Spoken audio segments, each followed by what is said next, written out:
بادشاہ اور بیوقوف۔ ایک بادشاہ نے ایک دن اپنے وزیر کو بلا کر کہا، ہمارے محل میں عقل مند تو سب ہی ہیں، مگر کوئی ایسا بھی ہونا چاہیے جس کے عجیب و غریب سوال و جواب سب کو ہم فارغ اوقات میں محظوظ ہوا کریں۔ وزیر نے بادشاہ سلامت کے حکم کی تعمیل کرتے ہوئے ایک بیوقوف محل میں تعینات کیا اور باقاعدہ اس کی تاج پوشی کی گئی، اور وہ بادشاہ سلامت اور تمام درباریوں کا خوب دل خوش کیے رکھتا تھا۔ خیر، وقت گزرتا گیا اور ایک دن بادشاہ خوب بیمار ہو گیا۔ طبیبوں اور حکیموں نے جواب دے دیا تو بادشاہ نے اپنے آخری وقت کی تکلیف اور پریشانی کو دور کرنے کے لیے بیوقوف کو طلب کیا اور اس سے کہا کہ آج تم سوال کرو اور ہم جواب دیں گے۔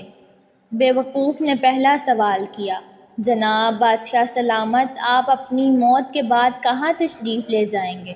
بادشاہ سلامت جواب دیا، اپنے مالک کے پاس۔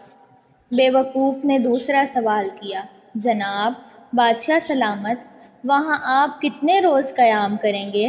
بادشاہ سلامت مسکرائے اور کہنے لگے، ہمیشہ ہمیشہ کے لیے۔ بیوقوف نے اپنا تیسرا سوال پوچھا، بادشاہ سلامت، پھر تو آپ نے وہاں اپنے ایام و قیام کا خوب انتظام کیا ہوگا۔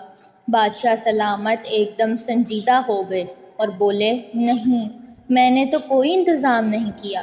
بیوقوف نے اپنے سر سے بیوقوفی کا تاج اتارا اور بادشاہ سلامت کے سر پر رکھتے ہوئے بولا، پھر مجھ سے زیادہ تو اس تاج کے حقدار آپ ہیں۔ جہاں ہمیشہ نہیں رہنا تھا وہاں اتنی بڑی سلطنت بنا لی، اور جہاں ہمیشہ رہنا تھا وہاں کے لیے کچھ بھی انتظام نہیں کیا۔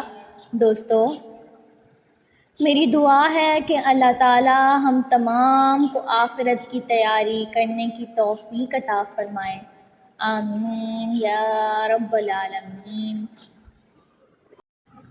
مزید اسی طرح کی ویڈیوز دیکھنے کے لیے میرے چینل اسلامک ٹیچ کو سبسکرائب لازمی کریں۔